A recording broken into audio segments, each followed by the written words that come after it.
No worries. So hi Steve. So yeah, uh, we have a few features in our organization which are quite different from the existing norms of, let's say, a functional organization or a matrix organization or any other type of organization. We have the mission statement of forming a flat hierarchy structure. So I would like to get your opinions on this. Like, I'll just relate what all the new practices we are trying to bring into the industry, and then I could get your varied thought, or a thought which coincides with our thought process. So the first one is remote work. Okay, remote work is not new. It's been in the rounds for more than 5 years now, and many organizations have given completely remote work for people. So remote work and working from anywhere in the world. So we will manage the taxes based on a person's presence in a country for more than 6 months. So that with that we'll manage the taxes even with a state. Let's say you're working in Connecticut now, and you want to work in California for 8 months. So then you will be paying the tax of the Californian state. So we'll adjust that. That's one flexibility we're trying to give, and we don't have a fixed hour concept. We don't have 40 hours per week. A person can work 0 hours per week, and the next week he could work for 60 hours. So hours doesn't matter. So what matters is what kind of tangible milestones he's achieving and how he's progressing, and how we are able to meet some. There are no deadlines as well. So our organization is a highly innovative organization. So we don't go by deadlines, we go by innovation. So let's say if we are innovating something in a biological Turing machine, which is going to pass the Turing test, which no other organization has done in the world. So we don't need any deadlines for that, because we are creating the innovative stuff. So the organization will come after us. So there's no deadline for us. So we like more like a product company organization. We are also doing services for other businesses with a B2B construct. And for those engagements, we will try to outsource the services. We'll get the engagement and get the concepts and get it outsourced, because I don't want to pressurize our associates with the deadlines. So if the businesses, let's say Volkswagen, have their own milestones and deadlines, these the third party, the supplier who's our partner, could align with those deadlines. So we don't give deadlines for our associates. Let them ideate, let them be innovative, let them be free. But if there is a business engagement with a business which demands deadlines, then we can outsource those activities. So that's the kind of arrangement. And okay, I talked about remote work. I talked about a flat hierarchy structure. I talked about no fixed hours. I talked about no deadlines. Now, talking about flat hierarchy structure, it's slightly tricky in the sense we have these designations. Let's say I'm the CTO, you're the CHRO, and as a CEO, CFO, CIO, and CWO and owner. So we have these titles, and Ana Pires, that is Cecilia in Portugal, she's the research head, and a few Elizabeth in Sao Paulo is the chief marketing officer, and Anna's mom is the chief financial planner. So we have the designated roles. It doesn't mean that there are no roles, everyone is an employee. That's not the case. But these designated roles do a functional activity. Let's say a CHRO does your organizational transformation, employee handbook, and other guidelines, compliance, government liaison with the government, all those activities the CHRO does. So that is your functional activity. Yep. That does not take away the role of a grassroots employee. Let's say Basiru, who's in Gambia, he will have a say in the decision making process of our organization. So that doesn't mean that he is equivalent to a CHRO. So that is the meaning of the flat hierarchy structure. It doesn't mean that he's taking away your authority. No, that's not the case. A flat hierarchy structure is that, let's say Basiru is being contacted by an agent in Gambia. So he need not wait for me or you for the next 12 hours or let's say 24 hours to get the decision and take a decision. So we are avoiding red tapeism. So that is the only reason why we are going for a flat hierarchy. It doesn't mean that a seasoned professional like you is going to be equal to a teenager like Basiru. It's not the case. We are not trying to equate that. That is not the case. The case is you have 5 fingers. So you are the thumb. You are solid rock, solid thumb. But Basiru is the pinky finger, they call it. Okay, Basiru is the pinky finger, but without all the 5 fingers, the hand cannot function. So that is the concept we are trying to bring in our organization, and we are trying to propose it to every organization. So it's not that we are taking away the responsibility of senior most people. It is just that we are trying to, Roshan has joined. Yeah, so I love your concept, as you and I chatted earlier before my vacation, and it requires 3 things in my mind, right? Number one, it requires commitment to the cause, right? So I would caution people before joining your merry band of disciples here not to join if they're not completely committed to the cause. So that's number one. Number 2 is trust, right? Yeah. You got to trust that you as the leader of this organization and every other member of the team is in it to win it and committed to the cause and going to do everything with good intention, right? So that's number 2. Yeah. And then number 3, it's just equity, sweat equity, just working hard and putting as much time and energy as you can spare into this cause to make the world a better place. And not having any conflict around that, but having commitment and trust and collaboration. That's just an amazing organizational concept if you can get it right, right? Now, that's the hard part, because people aren't used to working that way. Correct. I'm not used to working that way, right? I'm used to having control. I'm used to being to some degree, a top-down autocrat who gives goals and compensation and rewards and punishment if there's no delivery. So that's always a reward. Right? So here the reward mechanism is a collective ambition and the thought of a mission statement of creating a better world. So that is the motivation here. Right. So the motivation is not money. The motivation is not a reward. Okay, Roshan just dropped off. We'll continue. I guess he'll join again. The motivation here is different. See, I'll tell you. To lead a comfortable life in any country, you just need $1 million.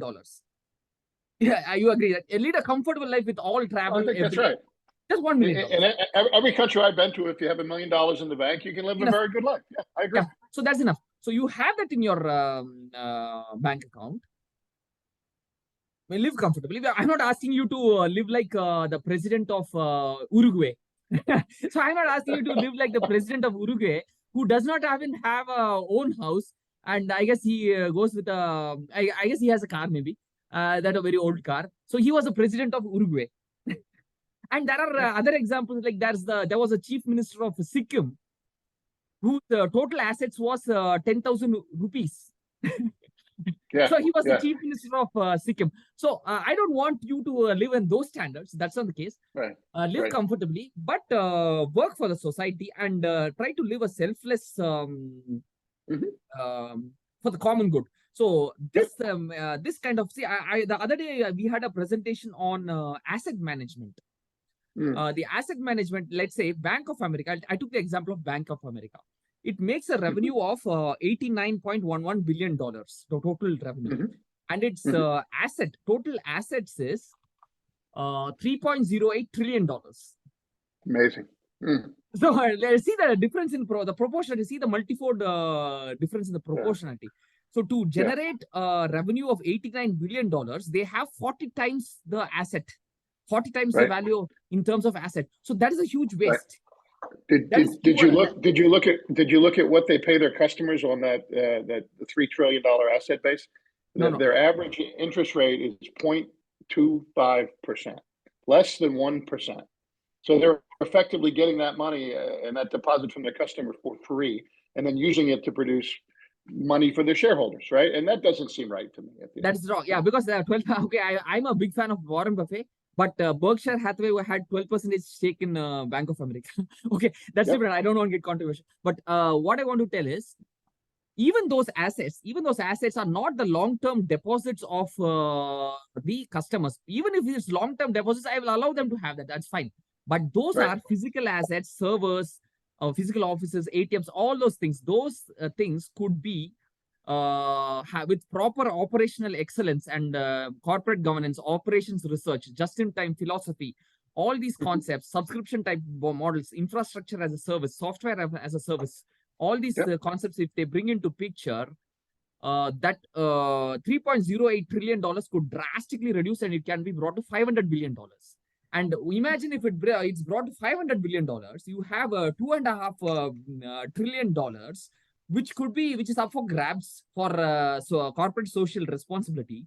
And we just need $1.2 trillion to serve the 1.2 billion people under below the poverty line, with $1,000 as an average, with all the cost of living all over the world, $1,000 per year. That's enough to set up a business for them, and they will have a livelihood.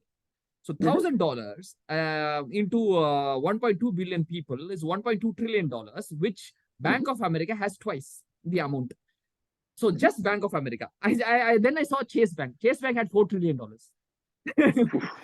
This is amazing. And there are 50 prominent banks in US. If you see the top 50 banks, everyone has minimum $2 trillion as asset. Oh, yeah. Which is a waste. And I was also talking about Apple, who had a $5 billion office in Cupertino, California. $5 billion office for a single $5 billion dollars for a single office. And we are working from home. If you it see, looks like a spaceship, right? The spaceship. Spaceship model. Okay, there are all sorts of shapes in India. Like if in India, see, India is a poor country, but it spends so lavishly with the offices. They have a ship, a golf, a spaceship, an egg, huge spaceship egg, all sorts of. We think that we are all cyborgs. If you go to these offices, we'll think that we are cyborgs. Like very lavish spending. And 5% of India, that's the cream of India, they are super rich. There are a lot of billionaires in India, but the rest are poor. So this is the same kind of aspect which is going on with asset management as well. So we could distribute. And the corporate social responsibility is not an optional statement, optional endeavor. Right. Because the end customer is always the people and the society. And the society has to be given back in large numbers. You generate revenue. We are not pulling away from your revenue. Okay, let's say we generate $2 billion revenue, and we are going to use it for R&D, remuneration, and stuff like that. Let it be. We are not asking to the organization to give away their revenue. No, that's not the case. We are asking the organization to handle their assets properly through proper corporate governance and proper subscription model, infrastructure as a service, and just-in-time philosophy, all those things into picture, and give it back to the society. That is what we want. We are not asking away. We are not taking away the revenue. And another thing, I gave an example of my mobile phone. So I shoot photographs in my mobile phone, which is $2,000 worth, and $2,000 for 2 years. Let's say I use it for 2 years, but I use for a longer time. But let's say I use for 2 years, and I do photography, and photography is my business. And I sell 10 photographs per day with $2 per photograph. And for 2 years, it's $14,400. So I have generated a revenue of $14,400 with an asset of $2,000. So I'm not asking all organizations to have such big excellence, operational excellence. It's difficult to have with big organizations. But what I'm trying to say is at least have a ratio of 1.5. Let's say you have an asset of $20 billion, at least make a revenue of $15 billion. So that is followed by conservative organizations like Philips, many German organizations. I'm not criticizing US organizations. There are good conservative organizations, US as well. Like even Apple has a good ratio. See, I criticize Apple for their $5 billion office, but their asset to revenue ratio is good. And even Toyota, who had invented this just-in-time philosophy, they don't have a good ratio. They have forgotten, in the sense it's lost in translation. The founder or pioneers of just-in-time philosophy were from Toyota, and now the current generation, they're not following it. So just-in-time philosophy is a simple process where, let's say you have your son's birthday. So you have your son's birthday coming tomorrow. You will not order his birthday cake 1 week before his birthday and place it in your refrigerator. So let's say your refrigerator is your inventory, and your that is a cost. That's a cost of electricity and all those things associated with that. That is your server and stuff. So you don't order a birthday cake for your son 1 week before his birthday. So it's going to be a waste for inventory cost, and also the cake may not be very fresh. Yeah, right. So if you have your quality will suffer. Yeah, quality will go down because it's aged inventory by then. Yeah, that is exactly. It's yesterday's cake, not today's cake. Yeah. So that is exactly just-in-time philosophy, which if the organizations do, we could save a lot on asset management. So the reason why I'm trying to bring in all the, I'll share all the videos which we have. So the reason why we are trying to bring in all these concepts is we're trying to create best practices, because there are two ways of preaching. I'll tell you. There are two ways of preaching. Like I can preach and say, you do that, you do that. Let's say I eat a lot of sugar. I cannot ask my son to say, don't eat sugar. First, I have to stop eating sugar. Then he'll follow me. So similarly, we will bring in all these concepts in our organization and show to the world, look, we have done so much. This is the best practices.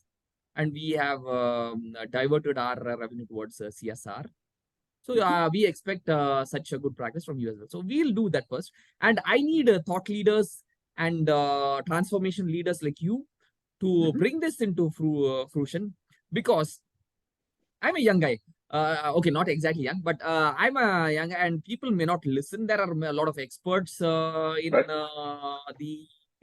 organization, and we'll have conflicts and all these things. In fact, I had a huge conflict with Cecilia, our research head in Portugal. A huge conflict, and now she's happy and she's back in place. So we never follow retaliation. See, Anna shouted at me like anything. Cecilia shouted at me like anything in front of the whole group, all sorts of things. But we don't retaliate. We don't retaliate. We never fire people. We don't have at-will concept, at-will employment. No hire and fire. In the US, that's a big menace. It's a big menace in US. Even I was fired. It's called at-will. Only on some states does have a cushion for that, but most of the states have at-will employment. So we don't have at-will employment even in US, and we have pension scheme. We are sponsoring education of our associates, full sponsorship, not part-time. It's not that they pay 50%, we pay 50%. No, it's full sponsorship, whichever course it may be.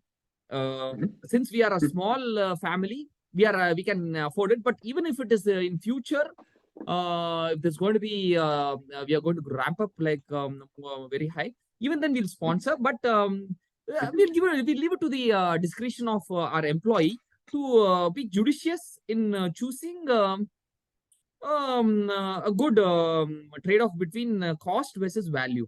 So it's not that they should choose some very costly course which is of no value. So we'll leave it to them, and we'll come to a consensus and we'll decide. So and the major motivation for flat hierarchy structure is faster execution. Let's say you want to install a software. I'll tell you, I'll give you an example. Okay, I appreciate Cardinal Health. It's a very good organization in terms of healthcare. They are 30th in the Fortune 500. It's a very good company. But just to install a Git is a very basic software for software development. That's freely available. That's a freely available software. You just download Git Bash. Anyone can download it. Just to install a Git, I had to wait 1 month. And finally, it was never installed. And they said you are not good at software development, and they fired me. They did not do it directly, and they did cause some indirect inconveniences, and I quit. I said I cannot go back to Missouri. I had some visa issues. I quit. So what I'm trying to say is we will avoid that. Let's say if Basiru wants to install a software, we would not put in so much of construct, so much of middle hierarchy, middle management, rungs of approval process. And that is what flat hierarchy means.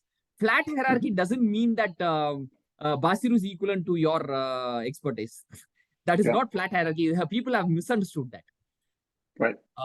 Flat hierarchy means faster approval process, faster decision-making process, more power to grassroots employees to make decisions on the ground. Let's say Basiru is on the ground. He goes to a telecom operator in Gambia. He knows the ground reality. He knows what's happening there. He need not wait for Vijay to for 12 hours or 24 hours to wake me up and get the decision, because we are a global organization and we work in many different time zones. So around the clock. Around the clock. So we pass on the baton from one time zone to the next time zone. Let's say I did some work for the EST time zone, then I pass on to the PST time zone, and the PST time zone goes to Japan time zone, and it goes backwards. Or it follow can the sun. We call that follow the sun strategy. That's what we do. So you know it better. So this is again going to be flat hierarchy, and no one is going to retaliate. Let's say Basiru took a decision with a telecom operator, and he entered into a deal. He entered into a deal. Okay, but I have not given authorized signatory responsibility to everyone. So that is different. But he could enter into a NDA and stuff like that. And furthermore, I discussed that they are all subsidiaries. So even if I'm taking the example of Basiru because he does not get offended. So okay, I cannot take Cecilia, or because they are seniors. So no, like, okay, they're all good friends, but I take the example of Basiru. You won't mind. So let's say Basiru took a decision and he bribed the local authorities. Happens all the time. The other way is it's not going to affect the LLC or the parent registered organization, because it is a subsidiary in Gambia. So we'll form all subsidiaries. So even if there's some so Basiru might not have done purposely.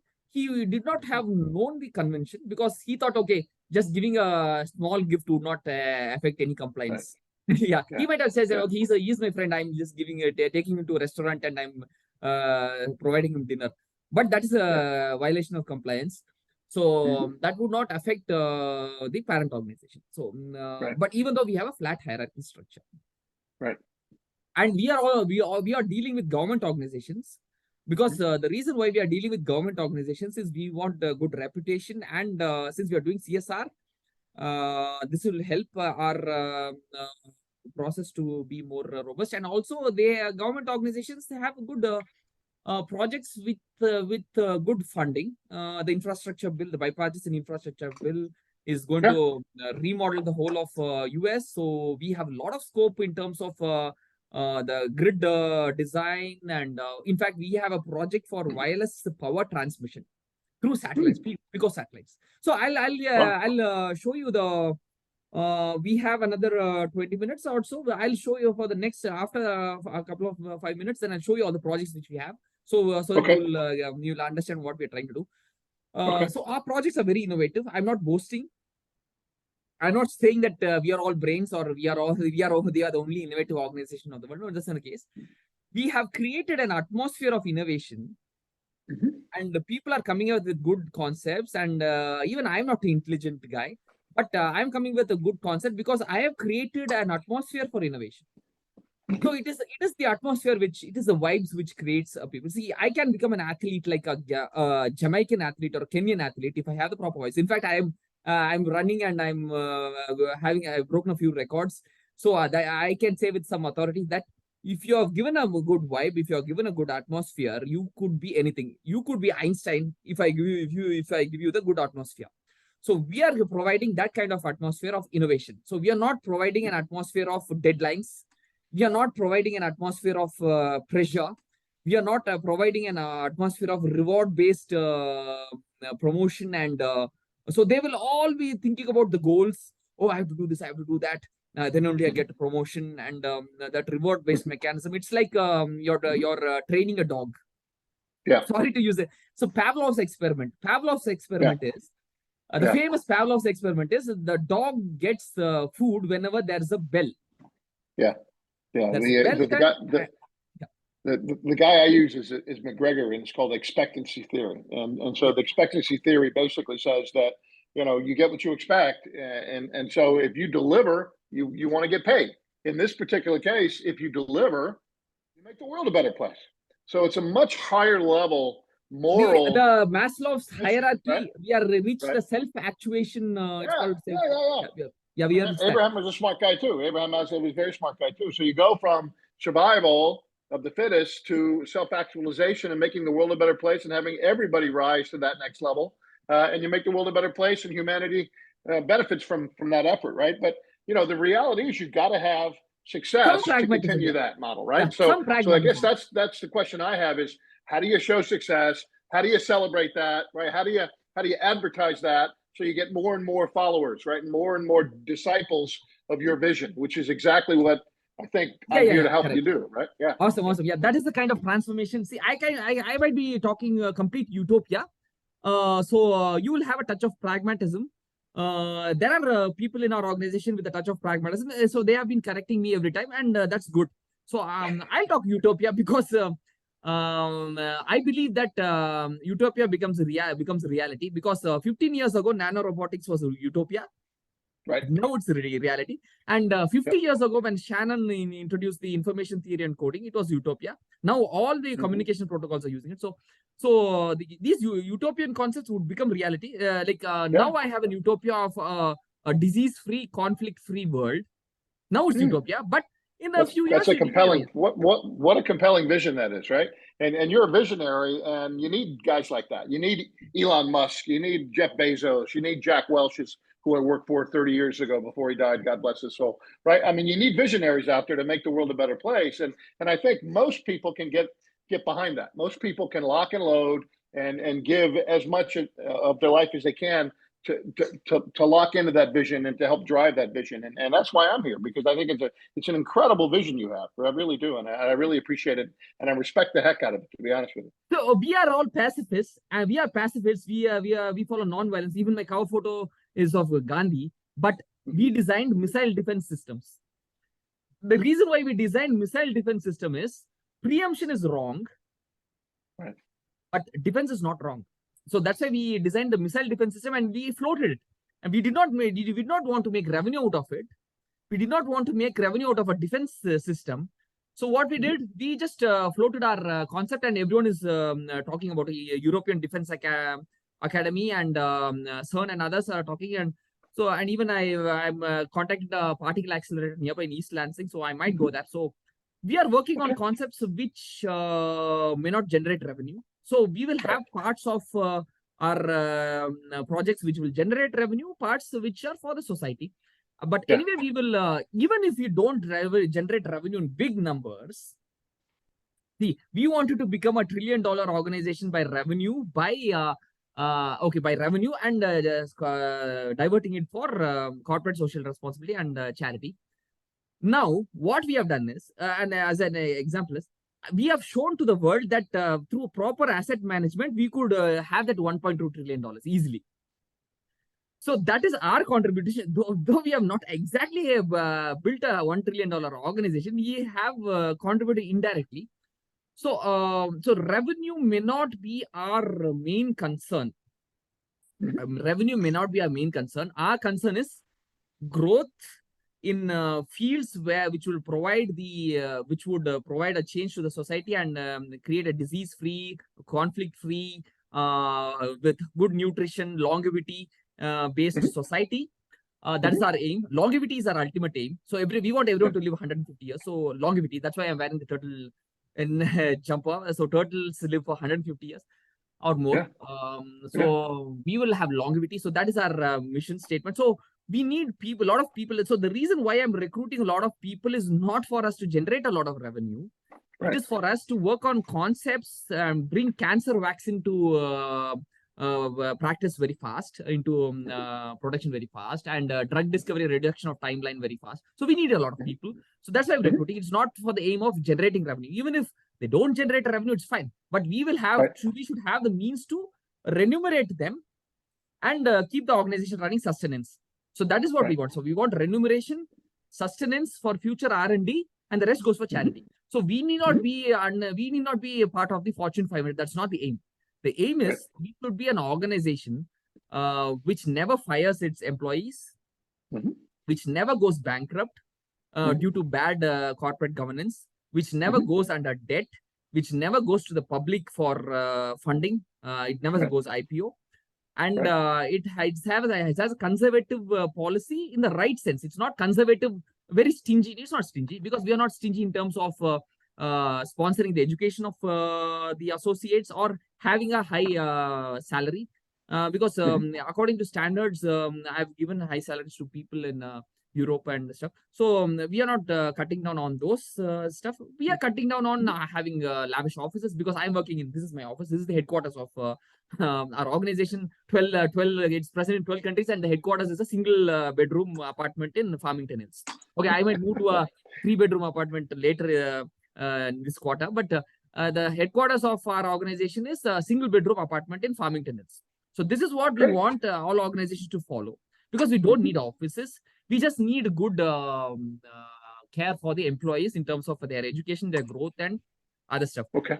I'll just cut this call and rejoin because I have not upgraded the Zoom. So our organization is so poor that it cannot even have a professional Zoom account. but we'll get there. It works. It's free. 45 minutes free, right? Yeah. I'll come back to that.